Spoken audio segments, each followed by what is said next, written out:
gari yenye namba za usajili T446 EEB aina ya Toyota Land Cruiser ikitokea Bangwe kuelekea Kamala ikiendeshwa na Furaha Mwakambula iliacha njia na kuwagonga watembea kwa mguu watatu ambao ni Terezia Daniel umri miaka 18, wa pili Melisiana Brick umri miaka 13 na watatu Zabibu Jumanne naye umri wa miaka 13.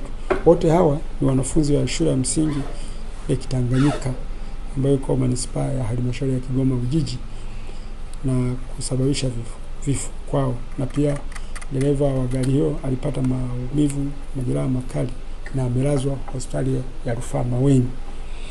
Na kwa kweli natoa taarifa kwa waendesha vyombo vya moto kuchukua tahadhari wakati wanatumia barabara, watumiaji wote wa barabara. Sasa inavyoelekea imekuwa ni shida kidogo matumizi ya barabara, na ndio maana vifo hivi vimetokea.